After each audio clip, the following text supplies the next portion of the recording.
Salam, hər vaxtınız xeyir. Bu gün sizlə materiklərin daxili sularını qeyd edəcəyik. Belə ki, ilk növbədə Avropa qitəsinin daxili sularından başlayaq.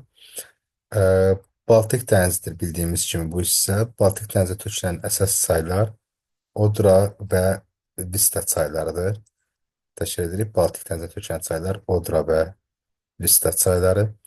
Şimal dənizə tökülən əsasən 3 çayı qeyd edirik. Belə ki, Elba, Reyn və Temza çayı. Temza çayı qeyd eləyək ki, mülayim dəniz iqlim tipində yerləşən çaydır və il boyu yağıntı aldığına görə il boyu səviyyəsi sabit olan çaylardandır.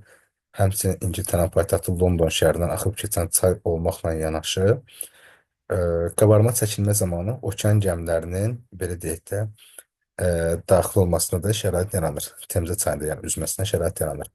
Daha sonra Fransanın paytaxtından Parisdən axıb keçən Sena çayını qeyd edə bilərik. Lamaş boğazına tökülür. Daha sonra Luara çayını qeyd edə bilərik. Buradan Biskay körfəzinə tökülür. Mənsəbi Biskay körfəzidir. Daha sonra İspaniyanın və Portuqaliyanın arasından axaraq Atlantik okeanına tökülən Taxo çayını qeyd edə bilərik. Və eyni zamanda İtaliyanın şimalından axıb Adriatik dənizinə tökülən Po çayını qeyd edə bilərik. Qaradənizə tökülən çaylara nəzər saldıqda isə biz burada əsasən 3D olaraq daha çox belə deyək də adlandırırıq bu çayları, Qaradənizə tökülən çayları. Belə ki, Dunay, Dnestr və Dnepr çaylarını. Bu çayların qidalanmasında daha çox qar suları iştirak edir və bu səbəbdən də yaz aylarında nisbətən daha bol su olurlar. Eyni zamanda qeyd edək ki, Dunay çayının mənsəbində və Dnepr çayının mənsəbində delta müşahidə olunur.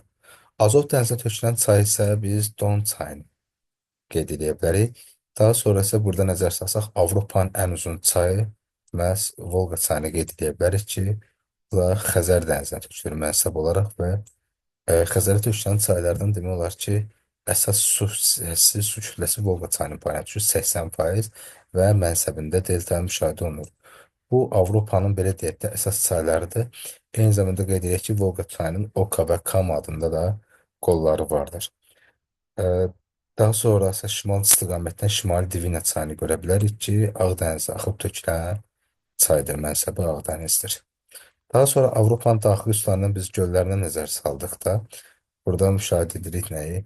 Burada ölkə-ölkə bizə göllər vacibdir. Məsələn, İsveçdə olan göllər Venerin və Retterin gölləri, Finlandiyada olan Sayma və İnari gölləri, bundan başqa Rusiya ərazisində olan Ladoqa və Onega gölləri qeyd edə bilərik. Bundan başqa Almaniyada Bodem gölünü, Fransa İsveçrə sərhədində Cenevrə gölünü və bunu da qeyd edək ki, Cenevrə gölündən burada gördüyümüz Rona çayı axaraq belə söyləyək, Lion körfəzinə tökülür, yəni Aralıq dənizinə tökülür deyə qeyd edə bilərik. Daha sonra Macaristanda yerləşən Axmaz mənşəli Balaton gölünü qeyd edərik və İtaliyada Qarda gölünü qeyd edə bilərik ki, bunlar Avropanın belə deyək, göllər olan qismində bizə vacib olan göllərdir. Volqa çayının burada həmçinin qollarını görürük, Oka çayını və Kama çayını da qeyd edə bilərik ki, Volqa çayının da mənbəyi çox da hündürlükdən başlamır, 1000 metrdən aşağı olan təxminən 820 metr bir mənbəyə malikdir.